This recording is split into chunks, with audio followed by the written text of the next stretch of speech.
Hello students, कैसे हैं आप सभी। उम्मीद करते हैं कि आप सभी लोग अच्छे होंगे।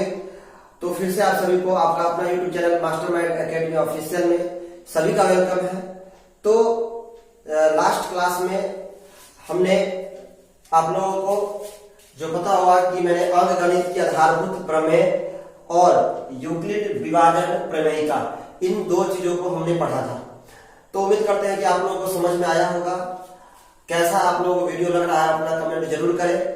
अगर कोई सजेशन हो तो जरूर दे। तो चलिए अब हम अपने आगे की अपने सिलेबस को आगे की तरफ लेके चलते हैं। अगला हमें पढ़ना है यूक्लिड विभाजन एल्गोरिथम। यूक्लिड विभाजन एल्गोरिथम, इसके बारे में हमें आज पढ़ना है। तो जैसा कि पता है आपको, देखिए कि यूक्लिड विभाजन एल्गोरिथम यूक्लिड विभाजन प्रमेयिका के आधार पर दो धनात्मक पूर्णांकों का एचसीएफ ज्ञात करने की एक तकनीक है। क्या कहता है जरा समझिएगा। यूक्लिड विभाजन प्रमेयिका को हमने लास्ट क्लास में बहुत ही आराम से सरल शब्दों में हमने समझा था कि क्या होता है यूक्लिड विभाजन प्रमेयिका।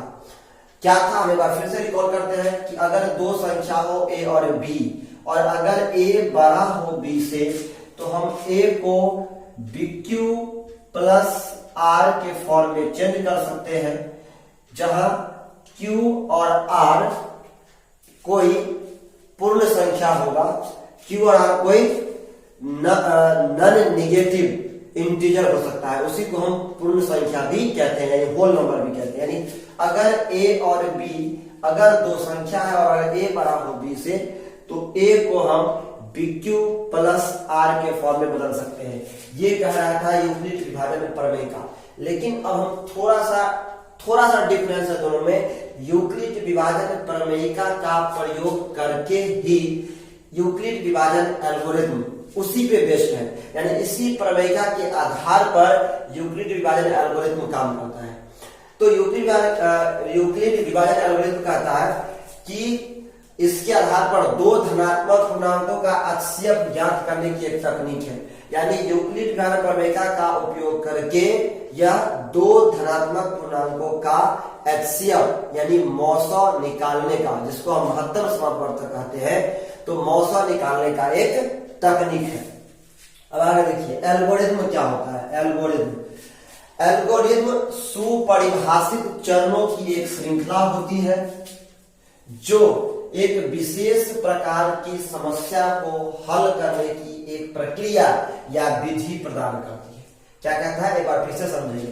एल्गोरिथम जो होता है वह एल्गोरिथम सुपरिभाषित चरणों की एक श्रृंखला होती है, यानी एक चरण, दो चरण, तीन चरण, इस तरीके से एक सुपरिभाषित चरण की एक श्रृंखला होती है जो एक विशेष प्रकार की समस्या को हल करने की एक प्रक्रिया या विधि प्रदान करती है। यानी यह एक स्टेप बाय स्टेप, चरण 1, चरण 2, चरण 3, इस तरीके से एक स्टेप बाय स्टेप तरीके से, श्रृंखलाबद्ध तरीके से हमें एक सुपरिभाषित चरण का निर्माण करता है, और जिसपे हम किसी क्वेश्चन को क्या करते हैं, बनाते हैं। उसी पे आधारित, उस जिस तरीके से वो चरण में दिया रहेगा उसी चरण पे आधारित हम उस क्वेश्चन को सॉल्व करेंगे। तो ये कहता है एल्गोरिथम, और यह है यूक्लिड विभाजन एल्गोरिथम। तो ये देने वाला जो व्यक्ति था उनका नाम था यूक्लिड। यूक्लिड की एक ज्यामिति भी आपने पढ़ा होगा। तो ये बहुत बड़े मैथमेटिशियन थे, बहुत बड़े विद्वान थे जिन्होंने इन पे काम किया है। फिर आगे देखिए एल्गोरिथम वर्ड कहां से आया है। तो एल्गोरिथम शब्द 9वीं शताब्दी के एक फारसी गणितज्ञ अल ख्वारिज़मी, जिनका जन्म 780 ईस्वी में और मृत्यु 850 ईस्वी में हो गया था। ये लगभग 70 साल जिए थे। तो ये इन्हीं के फारसी गणितज्ञ अल ख्वारिज़मी के नाम से लिया गया है। इन्हीं के नाम से ये एल्गोरिथम शब्द लिया गया है। आपके बीटीसी या एनसीईआरटी बुक में भी इस बातों की चर्चा की गई है। अब देखिए एचसीएफ क्या होता है, क्योंकि मैंने यहाँ एचसीएफ की चर्चा की है। तो एचसीएफ क्या होता है, इसका फुल नेम होता है हाईएस्ट कॉमन फैक्टर। एचसीएफ होता है हाईएस्ट कॉमन फैक्टर। अब हम इन चीजों को हम जब क्वेश्चन सॉल्व करेंगे तो सारा मुझे समझ में आ जाएगा। अभी आपको बस समझते चलना है। हम एक एग्जाम्पल के माध्यम से एचसीएफ को समझने का प्रयास करते हैं। जरा इसको समझेंगे। कहता है कि हाईएस्ट कॉमन फैक्टर। सबसे पहले आप फैक्टर को समझिए, फैक्टर क्या होता है। तो जैसे कि आपको कोई पूछे कि मुझे 12 का फैक्टर बताओ, तो 12 का फैक्टर मतलब जिस संख्या से 12 में भाग लग जाएगा वही उसका फैक्टर होगा। यानी 1 होगा, दूसरा 2 होगा, तीसरा 3 होगा, उसके बाद 4 होगा, उसके बाद 6 होगा, उसके बाद डायरेक्ट खुद क्या होगा, संख्या 12 होगा। इतने फैक्टर्स है 12 के, ठीक है। ये 12 के 1 2 3 4 5 6 फैक्टर हुए। 1 से भी कटेगा, ये 2 से भी कटेगा, 3 से भी कटेगा, 4 से भी कटेगा, 6 से भी कटेगा, 12 से भी कटेगा। तो ये सभी इसके फैक्टर्स हैं। और जैसे कि हम एक संख्या लेते हैं और हमने ले लिया 8 का फैक्टर क्या क्या होगा, 1 होगा, 2 होगा और क्या होगा, 4।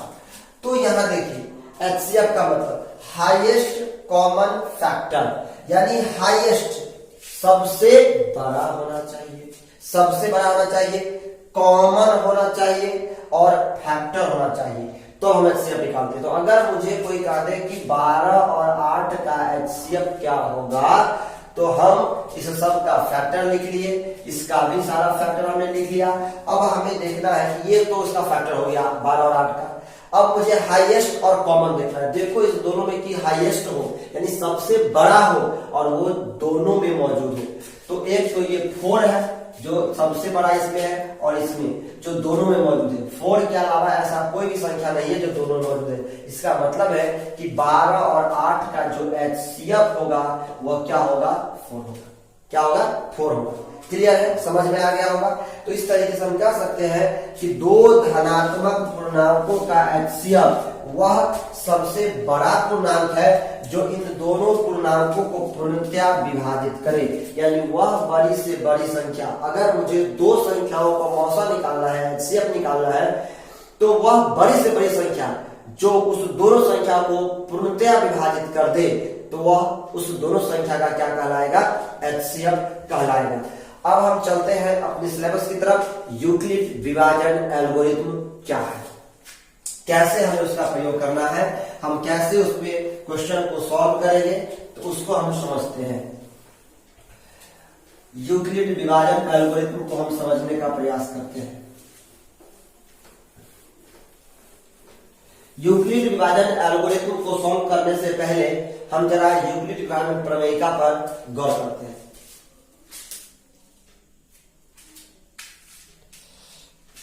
यूक्लिड विभाजन प्रमेयिका कहता है कि अगर a और b कोई धनात्मक पूर्णांक है, a और b अगर कोई धनात्मक पूर्णांक है और अगर a बड़ा हो b से, तो a को हम bq प्लस r के फॉर्म में चेंज कर सकते हैं, जहां q और r क्या रहेगा, कोई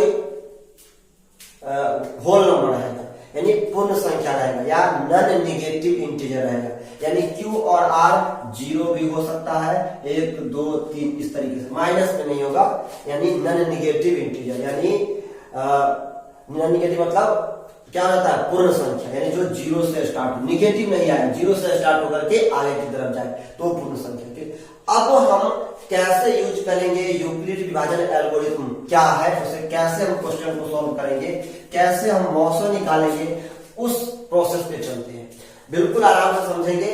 हम यूज करेंगे यूक्लिड विभाजन प्रमेयिका का, जैसे कि हमने पहले क्लास में एग्जांपल देकर के यूक्लिड विभाजन प्रमेयिका हम समझा चुके हैं।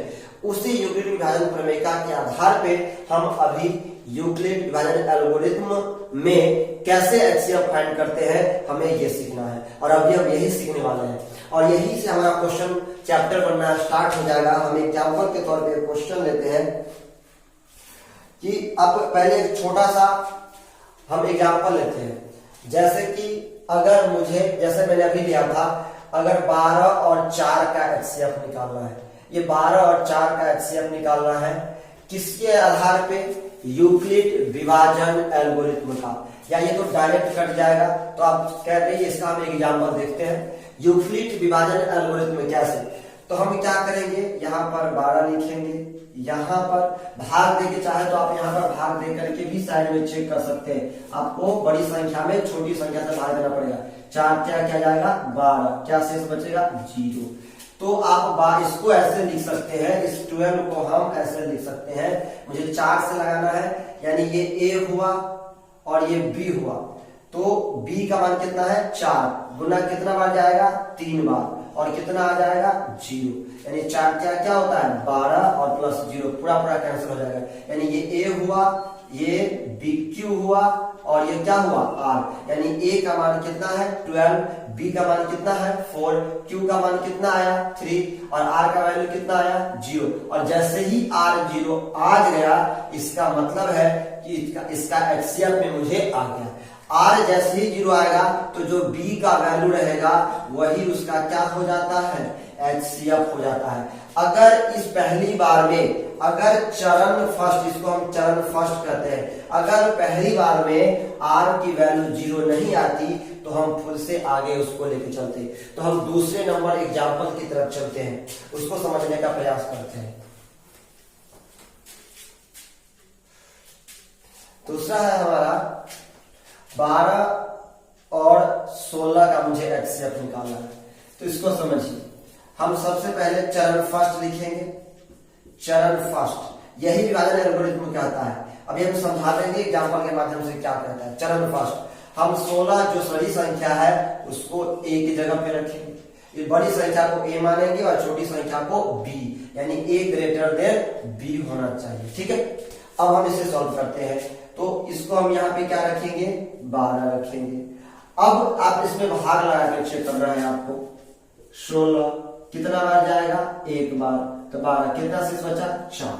तो आप चरण फर्स्ट में आपने इसको क्या लिखेंगे 12 इंटू कितना आ गया 1 बार, यहाँ पे लिखा जाता है क्वोशंट, भागफल, क्वोशंट, यानी A equal to BQ plus R। तो हम पहले ही बता चुके हैं कि ये क्या होता है भागफल, ये क्या होता है शेष, और ये क्या होता है जिससे भाग लगाते हैं।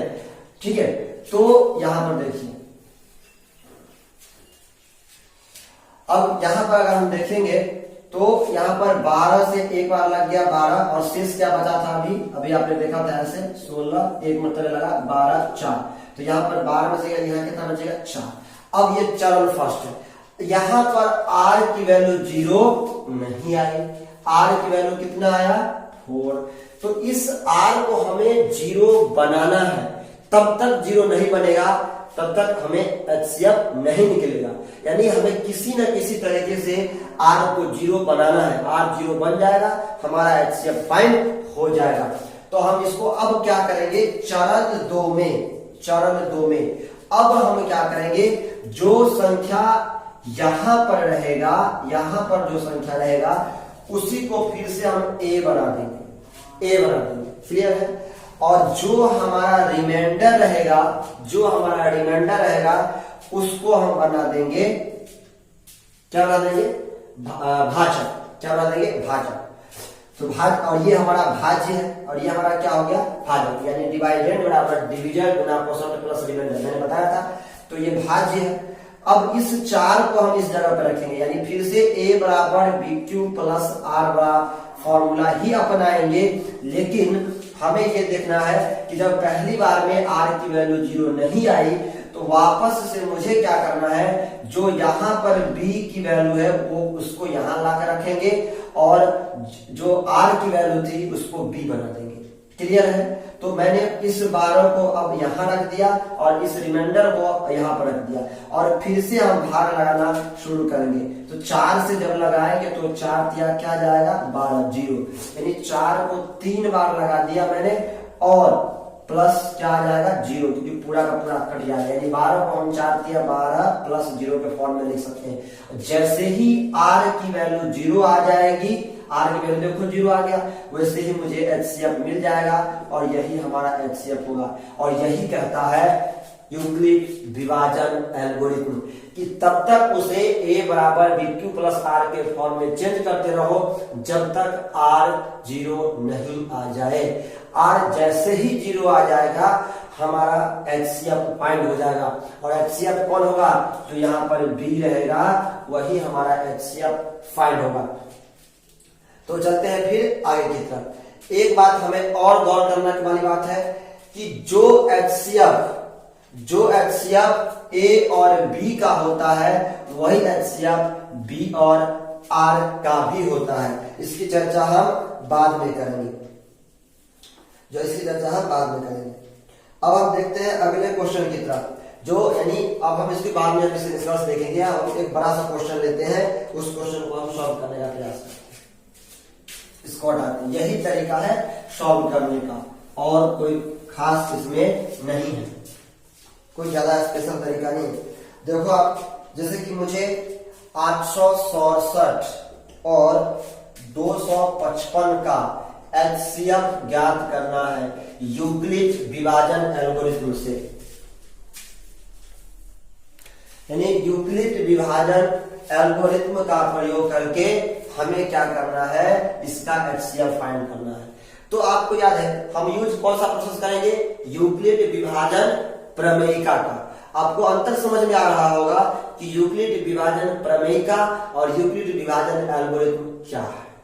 क्योंकि यूक्लिड विभाजन प्रमेयिका एक प्रोसेस है कि एक बड़ी संख्या को हम छोटी संख्या के फॉर्म में, यानी अगर कोई दो संख्या है ए और बी, तो इसको हम bq प्लस आर के फॉर्म में बदल सकते हैं, बस इतना ही करता है प्रमेयिका। लेकिन यूक्लिड विभाजन एल्गोरिथम क्या करता है कि यह एक प्रोसेस देता है, चरण 1, चरण 2, चरण 3 एचसीएफ निकालने का। यह एक पूरी श्रृंखलाबद्ध तरीके से व्यवस्थित कर देता है, यहाँ से आप एचसीएफ फाइंड कर सकते हैं। तो लगभग दोनों मिलता जुलता है, लोग इसे एक ही समझ लेते हैं क्योंकि प्रोसेस दोनों में सेम है, लेकिन थोड़ा सा डिफरेंस है क्योंकि यह कई चरण देता है जहां से एचसीएफ निकाल सकते हैं, और वो जनरल स्टेटमेंट कहता है केवल कि उसे हम a बराबर bq प्लस आर के फॉर्म में बदल सकते हैं। तो प्रमेयिका कहता है, और एचसीएफ निकालने का जो प्रोसेस है चरण 1, चरण 2, ये एल्गोरिथम देता है। क्लियर? अब इसको समझिए। अब मुझे 867 को हम इसे लिखेंगे पहले चरण फर्स्ट। अब चरण फर्स्ट में 867 को 255 से हमें करना है। हम क्या करेंगे, 255 से इसे क्या करेंगे, डिवाइड करेंगे। 867 को 2 तिया क्या होता है 6, 3 बार जाना चाहिए। 3 बार अगर जाएगा तो कितना आएगा, 5 तिया 15, 5 तिया 15, 16 को 6 हासिल 1, 3 दूनी 6 1 7। ठीक है 5 तिया 15, 5 तिया 15, 16 6 हासिल 1, 3 6 7। ठीक है, 7 में से 5 जाएगा 2, 6 में से आएगा क्या बचेगा 0, 8 में 7 आएगा 102। देखिए 102 आया, रिमाइंडर 0 नहीं आया ना, रिमाइंडर 0 नहीं आया तो इसका मतलब मुझे इससे आगे और लेके चलना पड़ेगा। तो आप इसे क्या लिख सकते हैं, 255 गुना 3, यहाँ पर हम परसेंट लिखते हैं, और रिमाइंडर 102 आया। रिमाइंडर 0 नहीं आया, फिर चरण 2 की तरफ हम चलेंगे। चरण 2 में फिर क्या करना है, जो b की वैल्यू है उसे अब हम a बनाएंगे, यानी यहां पर रखेंगे। b की वैल्यू को हम a बनाएंगे, समझिए जरा गौर से, और जो रिमाइंडर है उसको हम अब फिर b की जगह पे ले आएंगे 102। यानी अब 255 में 102 से डिवाइड करेंगे। फिर हम डिवाइड करके देखेंगे 102 से 255 में 102 ना लगेगा 204, 5 में से 4 जाएगा 1, ये 5 बचेगा कैंसिल। रिमाइंडर अभी भी नहीं आया, अभी भी रिमाइंडर 0 नहीं आया है, तो हम 2 बार लगाएंगे। रिमाइंडर कितना आएगा 51। अगेन हम चरण 3 की तरफ चलेंगे, और तब तक चलेंगे जब तक कि रिमाइंडर हमारा 0 नहीं प्राप्त हो जाए। जैसे ही हमारा रिमाइंडर 0 आएगा वैसे ही हमारा एचसीएफ निकल जाएगा। तो अब हम फिर से यहाँ जो यहाँ है उसे हम a बना देंगे 102, और रिमाइंडर को फिर रिमाइंडर से भाग लगाना है तो 51 होगा। 51 गुना 2 202 होता है। रिमाइंडर हमारा क्या बचा, 0 बचा। रिमाइंडर हमारा क्या आ गया, जैसे ही हमारा रिमाइंडर 0 आ गया तो हमारा एचसीएफ भी निकल के आ गया, हमारा एचसीएफ भी निकल करके आ गया। तो यही हमारा एचसीएफ हो गया 51। इस क्वेश्चन का हमारा आंसर है 51। 51। अब आप एक बात गौर करना कि जहां कहीं भी अगर आप देखें, तो जहां कहीं भी देखें कि गौर करने वाली बात यहां पर यह है, जो आपको हम समझाते हैं कि हर जगह, इसको हम यूज करते हैं, हर जगह आप देखेंगे कि जो एचसीएफ इसका और इसका होता है वही एचसीएफ इसका और इसका होगा। अब देखिए 867 और 255 का हमें 55 का एचसीएफ निकाले हैं तो मुझे 51 प्राप्त हुआ है, और अगर 255 और 102 का भी एचसीएफ आप निकालेंगे तो 51 ही प्राप्त होगा। अब चाहे तो निकाल करके भी चेक कर सकते हैं। आप HCF इसका इसका जो HCF होगा वही HCF इसका और इसके साथ होगा। आप निकाल के चाहे तो देख सकते हैं, क्योंकि आप देखिए 51 पंचे और 51 दोना, क्या कॉमन है दोनों में? 51। और यहाँ देखिए 102 और 51 का भी HCF क्या होगा? तो 51 ही होगा, क्योंकि दोनों में 51 से ये भी कट जाएगा और 51 से ये भी कट जाएगा और 51 से ये भी कटेगा, 51 से भी कटेगा। तो यहाँ हम यानी कह सकते हैं कि HCF ऑफ किसका? A और B इक्वल होता है HCF ऑफ किसका? B और R का, B और R का। HCF of AB equal to बराबर होता है HCF ऑफ BR का। ये हमें एक रिजल्ट के रूप में प्राप्त होता है, आप चाहे तो इसे निकाल सकते हैं। ठीक है, आप चाहे तो इसे निकाल सकते हैं, हर जगह गौर करें। आप यहां भी देखेंगे तो 0 और 51 का जो एक HCF इसका है, क्योंकि 51 और 102 में जो मैक्सिमम कॉमन फैक्टर है वो है 51, जो हाईएस्ट कॉमन फैक्टर है वो 51 है, क्योंकि 51 से ये कटेगा ये भी कटेगा। तो जो इसका एलसीएम है वही HCF आपको इसको भी मिलेगा। 51 और 0 का भी HCF 51 ही होता है। क्लियर है? उम्मीद करते हैं कि आपको समझ में आ रहा होगा। एक और एग्जांपल की तरफ हम आगे चलते हैं। नेक्स्ट एग्जांपल लेते हैं। तो इस तरीके से हमारा इसका जो HCF होगा वो हमारा 51 होगा। ठीक है, ये करते हैं।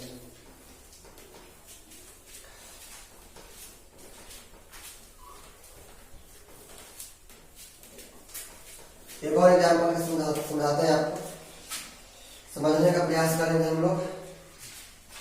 अगला है कि 196 और 3822 का यूक्लिड विभाजन का प्रयोग करके मुझे इसका HCF निकालना है। यूक्लिड विभाजन प्रमेयिका का प्रयोग करके मुझे HCF निकालना है। तो हम सीधा पहले इसको A मानेंगे और इसको आप स्टेटमेंट की तरह पूरा लिखेंगे, पूरे स्टेटमेंट की तरह लिखेंगे। तो आप लिखेंगे माना कि A इक्वल टू 3822, माना कि A equal to B equal to 196, ऐसे हम मान लेंगे।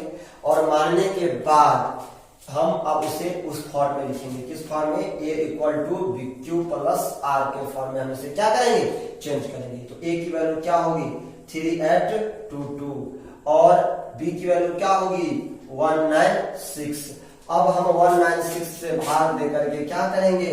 चेक करेंगे 3822 का।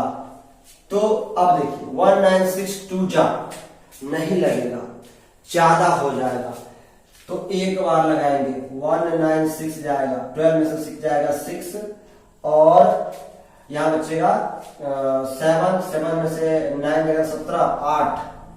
तो हम लगा रहे थे 196 से और ये जाएगा 19 बार और उसके बाद हमारा रिमाइंडर बचेगा 98। ठीक है, आप देख सकते हैं कि मुझे रिमाइंडर 0 प्राप्त नहीं हुआ है। और अगर रिमाइंडर मुझे 0 प्राप्त नहीं हुआ है तो फिर से हम अगला प्रोसेस, इसको हम चरण फर्स्ट मानते हैं, चरण फर्स्ट। अब हम फिर से चरण 2 की तरफ चलेंगे। चरण 2 की तरफ इसको हम फिर से A बनाएंगे तो 196 आएगा और फिर से हम अब 98 से डिवाइड करेंगे, 98 को यहाँ लाएंगे किसकी जगह? B की जगह। ठीक है, अब देख रहे हैं आप कि ये कितना बार चला जाएगा? 2 बार, 8 में 16, 18, 19, तो हमें रिमाइंडर क्या बच जाएगा? 0। यानी इसको हम इस फॉर्म में व्यक्त कर सकते हैं। और जैसे ही रिमाइंडर 0 आया तो HCF कितना होगा? 98। तो इस तरीके से हमारा जो HCF आया वह कितना आया? 98। लिखेंगे इस प्रकार हम लास्ट में लिख देंगे इस प्रकार HCF ऑफ 38। यानी अब एक बात यहाँ पे सीख ले कि इसका मतलब होता है 196 और 3822 का HCF। अगर कहीं भी हम HCF लिख करके और ब्रैकेट में 196, 3822 लिख दिया जैसे मैंने, तो इसका मतलब हुआ कि HCF ऑफ 196 और 3822 का। अगर कहीं भी HCF और पोस्ट में A, B है, इसका मतलब है कि A, B का क्या निकालो? HCF निकालो। तो यहाँ पर हमारा HCF कितना आ गया? 98। अब फिर एक बात आपको गौर करना है, इसको जरा सा हम इरेज करते हैं। फिर आपको यहाँ पे गौर करके समझना है कि आप देखेंगे कि जो HCF इस 196 और इसका आएगा वही HCF इसका भी आएगा, क्योंकि 98 ही आप देख रहे हैं कि इसका HCF मुझे कितना प्राप्त हुआ है, 98 प्राप्त हुआ है। और फिर आप देखेंगे कि इसका भी HCF क्या होगा, 98 ही होगा, क्योंकि इस दोनों में जो हाईएस्ट कॉमन फैक्टर है वो 98 ही है। फिर आप यहां पर भी गौर करके देखेंगे तो जो HCF यहाँ होगा वही HCF यहाँ भी होगा, यानी अगेन हम कह सकते हैं कि ये बिल्कुल सत्य है कि HCF of AB equal to होता है HCF ऑफ B और R का, यानी यहाँ और यहाँ जो संख्या होता है उसका जो HCF होगा वही HCF यहाँ पर और यहाँ पर जो संख्या होगा उसका होगा, क्योंकि इसको A बोलते हैं और इसको B बोलते हैं और इसको क्या बोलते हैं भाई, इसको हम आपको क्यू बोलते हैं, आप आर बोलते हैं, तो हमें उससे मतलब नहीं है। मुझे ए और बी का जो HCF आएगा वही HCF बी और आर का आएगा। जो HCF यहाँ भी दे सकते हैं, जो HCF यहाँ 3, जो HCF इसका और इसका आएगा ए और बी का, ये ए है ये बी है, वही HCF बी और आर का भी आता है। तो इस चीजों को उम्मीद करते हैं कि आप लोगों को समझ में आया होगा। तो अब हम बाकी इससे आगे अपना सिलेबस को नेक्स्ट वीडियो में लेकर के चलेंगे। तो आज के लेक्चर को हम यही खत्म करते हैं। इसी तरीके से आप पढ़ते रहिए, नोट्स बनाते रहिए और आप सभी लोग इस तरीके से खुश रहिए। Bye, take care.